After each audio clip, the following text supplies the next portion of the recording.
ಬೆಂಗಳೂರಿನಲ್ಲಿ ಇವತ್ತು ಬಹಳ ಮಳೆ ಆಗ್ತಾ ಇದೆ. ಅದರಲ್ಲೂ ಬೆಂಗಳೂರಿನ ಹೃದಯ ಭಾಗದ ಕೆಲ ಏರಿಯಾಗಳಲ್ಲಂತೂ ವಾಹನ ಸವಾರರು ಓಡಾಡಂಗೆ ಇಲ್ಲ, ಆ ಮಟ್ಟಿಗೆ ಮಳೆ ಆಗಿದೆ. ಆಮೇಲೆ ನಮ್ಮ ಕಿವಿ ಮಾತು ಕೂಡ ವಾಹನ ಸವಾರರಿಗೆ ನೆಟ್ಗಿರೋ ಸಂದರ್ಭದಲ್ಲೇ ಬೆಂಗಳೂರಲ್ಲಿ ಓಡಾಡಂಗಿಲ್ಲ, ಅಷ್ಟೊಂದು ಗುಂಡಿ ಬಿದ್ದಿದ್ದಾವೆ. ಮಳೆ ಬಂದಂಥ ಸಂದರ್ಭದಲ್ಲಿ ಬಹಳ ಹುಷಾರಾಗಿ ಓಡಾಡಿ. ನಿಮ್ಗೇನೋ ಹೆಚ್ಚು ಕಮ್ಮಿ ಆದರೆ ಯಾರೂ ಬರಲ್ಲ. ಈ ಗೌರ್ಮೆಂಟ್ ಅವರು ಬೇರೆ ಬೇರೆ ಏನಾದ್ರು ಕತೆ ಹೇಳ್ಬಿಡ್ತಾರೆ, ಅದಕ್ಕೆ ಬಿದ್ರು ಇದಕ್ಕೆ ಬಿದ್ರು ಅಂತ. ಸೊ ಗುಂಡಿ ಭಾಳ ಆಗಿದ್ದಾವೆ, ಹುಷಾರಾಗಿ ಓಡಾಡಿ. ಯಾಕಂದರೆ ಗುಂಡಿ ನೀರು ಬಂದಂಥ ಸಂದರ್ಭದಲ್ಲಿ ಗುಂಡಿ ಕೂಡ ಗಮನಕ್ಕೆ ಬರಲ್ಲ, ಆ ಕಾರಣಕ್ಕಾಗಿ. ಇನ್ನು ಬೆಂಗಳೂರಿನ ಶಾಂತಿನಗರ, ಈ ಆಡುಗುಡಿ, ಆಮೇಲೆ ಹೊಸೂರು ರೋಡ್ನ ಭಾಗ, ಆ ಕಡೆ ಮೈಸೂರು ರಸ್ತೆ ಅಪ್ ಟು ಕೆಂಗೇರಿ ತನಕ, ಈ ಕಡೆ JP ನಗರ, ಇಲ್ಲೆಲ್ಲ ಭಾಳ ಮಳೆ ಆಗಿದೆ. ಸಹಜವಾಗಿ ಯಥಾಪ್ರಕಾರವಾಗಿ ಮಳೆ ಒಂದು 15 ನಿಮಿಷ 20 ನಿಮಿಷ ಬಂದುಬಿಟ್ರೆ ಹೆಂಗಿರುತ್ತೆ ಬೆಂಗಳೂರು ಸನ್ನಿವೇಶ, ಹಂಗೆ ಆಗಿದೆ. ಬಟ್ ಈ ಬಾರಿ ನಾವು ಯಾಕೆ ಎಕ್ಸ್ಟ್ರಾ ಇದನ್ನು ನಿಮಗೆ ಹುಷಾರಾಗಿರಿ ಅಂತ ಹೇಳ್ತಾ ಇದ್ದೀವಿ ಅಂದರೆ, ಬರೀ ನೀರು ನಿಂತಿರೋ ಪ್ರಾಬ್ಲಮ್ ಅಲ್ಲ, ನೀರಡಿ ಗುಂಡಿಗಳು ಕೂಡ ಇದೆ. ಹಾಗಾಗಿ ಭಾಳ ಹುಷಾರಾಗಿ ಓಡಾಡಿ.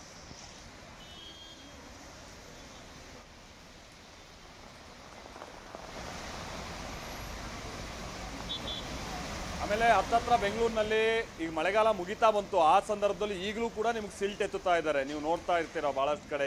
ನೀವು ಫುಟ್ಪಾತ್ ಮೇಲೆಲ್ಲ ಓಡಾಡಂಗೆ ಇಲ್ಲ, ಕಂಪ್ಲೀಟ್ ಡ್ರೈನೇಜಲ್ಲಿ ಕಸ ತೆಗೆದು ಮೇಲ್ಗಡೆ ಹರಡಿಟ್ಟಿರ್ತಾರೆ. ಈಗಲೂ ಅದೇ ಸಮಸ್ಯೆ, ಸರಿಯಾಗಿ ಎಲ್ಲೂ ನೀರು ಹರಿತಾ ಇಲ್ಲ. ರಾಜಕಾಲುವೆಯಲ್ಲಿ ಸಿಲ್ಟ್ ಎತ್ತಿಲ್ಲ, ಸಣ್ಣ ಪುಟ್ಟ ಚರಂಡಿಗಳು ಕೂಡ ಕಸ ಕೆಸರಿಂದ ತುಂಬ ಹೋಗಿವೆ. ಆ ಕಾರಣಕ್ಕಾಗಿ ಎಲ್ಲೆಂದರಲ್ಲಿ ನೀರು. ನಾವು ಪ್ರತಿನಿಧಿ ಕಿರಣ್ ಸೂರ್ಯ ಇದಕ್ಕೆ ಸಂಬಂಧಪಟ್ಟಂಗೆ ಒಂದು ವರದಿ ಕೊಟ್ಟಿದ್ದಾರೆ, ಬನ್ನಿ ನೋಡ್ತೀನಿ. ರೆಸಿಡೆನ್ಸಿ ರಸ್ತೆಯಲ್ಲಿದ್ದೀನಿ. ರಾಜಧಾನಿ ಬೆಂಗಳೂರಿನಲ್ಲಿ ಕಳೆದ ಅರ್ಧ ಗಂಟೆಯಿಂದ ಜೋರಾದ ಮಳೆ ಸುರಿತಾ ಇದೆ. ಆ ಮಳೆಯ ಹಿನ್ನೆಲೆಯಲ್ಲಿ ಈಗಾಗಲೇ ಕೂಡ ರೆಸಿಡೆನ್ಸಿ ರಸ್ತೆ ಇರ್ಬೋದು, MG ರೋಡ್ ಇರ್ಬೋದು, ಬ್ರಿಗೇಡ್ ರೋಡ್ ಸೇರಿದಂತೆ ಅಕ್ಕಪಕ್ಕದ ಏರಿಯಾಗಳೆಲ್ಲವೂ ಕೂಡ ಸಂಪೂರ್ಣವಾಗಿ ಈಗಾಗಲೇ ರಸ್ತೆಗಳ ಮೇಲೆ ನೀರು ಹರಿತಾ ಇರುವಂಥದ್ದು ನಾನು ನಿಮಗೆ ದೃಶ್ಯದಲ್ಲಿ ತೋರಿಸ್ತಾ ಇದ್ದೀನಿ. ರಸ್ತೆಯಲ್ಲಿ ಅರ್ಧದಿಂದ 1 ಅಡಿಯಷ್ಟು ಮಳೆಯ ನೀರು ತುಂಬಿಕೊಂಡಿರುವಂಥದ್ದು. ಇದಕ್ಕೆ ಪ್ರಮುಖವಾದಂಥ ಕಾರಣ ಅಂತ ಹೇಳಿದ್ರೆ BBMP ಅಧಿಕಾರಿಗಳ ನಿರ್ಲಕ್ಷ್ಯ ಅಂತ ಹೇಳ್ಬೋದು.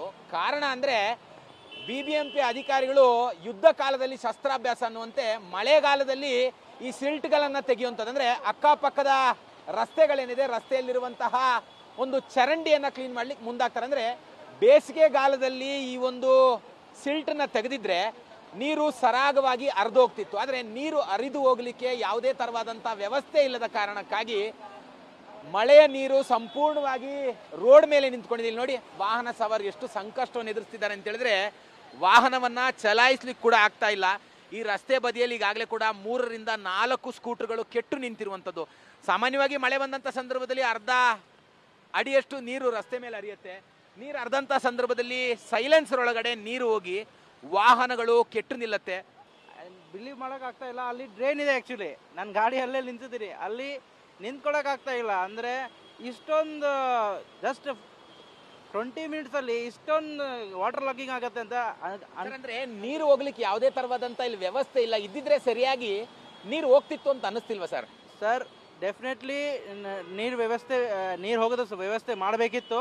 ಏನಕ್ಕೆ ನೀವು ನಂಬ್ತೀರಾ ಇಲ್ಲ, ನನ್ನ ಗಾಡಿ ನಿಲ್ಸಿದ್ದೀನಿ, ಅಲ್ಲಿ ಡ್ರೈನ್ದು ಓಪನಿಂಗ್ ಇದೆ, ಅಲ್ಲೇ ಜಾಸ್ತಿ ನೀರಿದೆ. ಸರ್, ಡ್ರೈನಿಗೆ ಓಪನ್ ಆಗಿದೆ, ನಿಮ್ಗೆ ಏನಾದ್ರು ಗೊತ್ತಿಲ್ಲದೆ ತಾವು ಅಲ್ಲಿ ಏನಾದ್ರು ಕಾಲಿಟ್ಟಿದ್ರೆ ಏನು ಪರಿಸ್ಥಿತಿ ಅಂತ? ನಾವು ಡೈರೆಕ್ಟ್ ಆ್ಯಂಬುಲೆನ್ಸು ಬರೋಕ್ಕಾಗಲ್ಲ. ಇಲ್ಲಿ ಡೈರೆಕ್ಟ್ ಹಾಸ್ಪಿಟಲ್ ಹೋಗ್ತಾ ಇದ್ವಿ. ಚೂರು ಏನಾದರೂ ಯಾಮಾರಿದ್ರೆ ನಾನು ಆಂಬುಲೆನ್ಸ್ನಲ್ಲಿ ಹೋಗಬೇಕಾಗಿತ್ತು ಅನ್ನೋಂಥ ಆತಂಕವನ್ನು ಕೂಡ ಈಗಾಗಲೇ ವ್ಯಕ್ತಪಡಿಸ್ತಾ ಇರುವಂಥದ್ದು. ಕ್ಯಾಮ್ರಾ ಪರ್ಸನ್ ನವೀನ್ ಜೊತೆ ಕಿರಣ್ ಸೂರ್ಯ ಟಿವಿ. ಈಗಾಗಲೇ ಗಮನಿಸ್ತಾ ಇದ್ದೀರಾ, ನಾವೀಗ ಬೆಂಗಳೂರಿನ ಶಾಂತಿನಗರದ BMTC ಬಸ್ ಡಿಪೋ ಬಳಿ ಇದ್ದೇವೆ. ಈಗಾಗಲೇ ತಗ್ಗು ಪ್ರದೇಶದ ಹಲವು ಪ್ರದೇಶಗಳು ಬೆಂಗಳೂರಿನಲ್ಲಿ ಮಳೆಯಿಂದ ನೀರಾವೃತವಾಗಿರ್ತಕ್ಕಂಥದ್ದು ನೀವು ಈಗಾಗಲೇ ಗಮನಿಸ್ತಾ ಇದ್ದೀರಾ. ರಸ್ತೆಯಲ್ಲಿ ಯಾವ ರೀತಿಯಾಗಿ ದ್ವಿಚಕ್ರ ವಾಹನ ಸವಾರರು ಪ್ರಯಾಸವನ್ನು ಪಟ್ಟುಕೊಂಡು ವಾಹನವನ್ನು ಚಲಾಯಿಸಬೇಕಾಗಿರ್ತಕ್ಕಂಥ ಪರಿಸ್ಥಿತಿ ನಿರ್ಮಾಣ ಆಗಿರ್ತಕ್ಕಂಥದ್ದು. ಬೆಂಗಳೂರಿನ ಬಹುತೇಕ ತಗ್ಗು ಪ್ರದೇಶದ ರಸ್ತೆಗಳಲ್ಲೂ ಕೂಡ ಜಲಾವೃತವಾಗಿರ್ತಕ್ಕಂಥದ್ದು. ಕೆಲಸ ಮುಗಿಸಿ ಮನೆಗೆ ತೆರಳುತ್ತಿದ್ದಂತಹ ವಾಹನ ಸವಾರರು ನಿಜಕ್ಕೂ ಕೂಡ ಪ್ರಯಾಸಪಟ್ಟು ವಾಹನವನ್ನು ಚಲಾವಣೆ ಮಾಡಬೇಕಾಗಿರ್ತಕ್ಕಂಥ ಪರಿಸ್ಥಿತಿ ಎದುರಾಗಿರ್ತಕ್ಕಂಥದ್ದು. ಬೆಂಗಳೂರಿನ ಬಹುತೇಕ ರಸ್ತೆಗಳಲ್ಲಿ ಗುಂಡಿಗಳಿಂದ ಆವೃತವಾಗಿರ್ತಕ್ಕಂಥ ಹಿನ್ನೆಲೆಯಲ್ಲಿ ರಸ್ತೆ ಗುಂಡಿಗೂ ರಸ್ತೆಗೂ ವ್ಯತ್ಯಾಸ ಗೊತ್ತಾಗದೇ ಇರತಕ್ಕಂಥ ಹಿನ್ನೆಲೆಯಲ್ಲಿ ಜೀವವನ್ನು ಬಿಗಿಯಾಗಿ ಹಿಡಿದು ರಸ್ತೆಯಲ್ಲಿ ಪ್ರಯಾಣಿಸಬೇಕಾಗಿರ್ತಕ್ಕಂಥ ಪರಿಸ್ಥಿತಿ ನಿರ್ಮಾಣ ಆಗಿದೆ. ಕಳೆದ 1 ಗಂಟೆಗಳಿಂದಲೂ ಕೂಡ ನಿರಂತರವಾಗಿ ಮಳೆ ಸುರಿಯುತ್ತಿರ್ತಕ್ಕಂಥದ್ದು ನೀವೀಗಾಗಲೇ TV9 ದೃಶ್ಯಾವಳಿಯಲ್ಲಿ ಗಮನಿಸಬಹುದಾಗಿದೆ. ಶಾಂತಿನಗರದ BMTC ಬಸ್ ಡಿಪೋ ಮುಂಭಾಗದ ರಸ್ತೆಗಳು ಯಾವ ರೀತಿಯಾಗಿ ಹೊಳೆಯಂತೆ ಜಲಾವೃತವಾಗಿರ್ತಕ್ಕಂಥದ್ದು. ರಸ್ತೆಯಲ್ಲಿ ನಿಜಕ್ಕೂ ಕೂಡ ವಾಹನ ಸವಾರರ ಪರಿಸ್ಥಿತಿ ಸಾಕಷ್ಟು ಅಯೋಮಯವಾಗಿರ್ತಕ್ಕಂಥದ್ದು. ರಸ್ತೆ ಎಲ್ಲಿದೆ, ಗುಂಡಿ ಎಲ್ಲಿದೆ ಅಂತೇಳಿ ಹುಡುಕಾಡಿ ವಾಹನವನ್ನು ಚಲಾಯಿಸಬೇಕಾಗಿರ್ತಕ್ಕಂಥ ಪರಿಸ್ಥಿತಿ ಎದುರಾಗಿರ್ತಕ್ಕಂಥದ್ದು. ಬೆಂಗಳೂರಿನ ಬಹುತೇಕ ಪ್ರದೇಶಗಳಲ್ಲಿ ಇದೇ ರೀತಿಯ ಪರಿಸ್ಥಿತಿ ನಿರ್ಮಾಣ ಆಗಿರ್ತಕ್ಕಂಥದ್ದು. ಕ್ಯಾಮರಾಮನ್ ಸುಶೀಲ್ ಜೊತೆ ಶಿವಪ್ರಸಾದ್, TV9 ಬೆಂಗಳೂರು.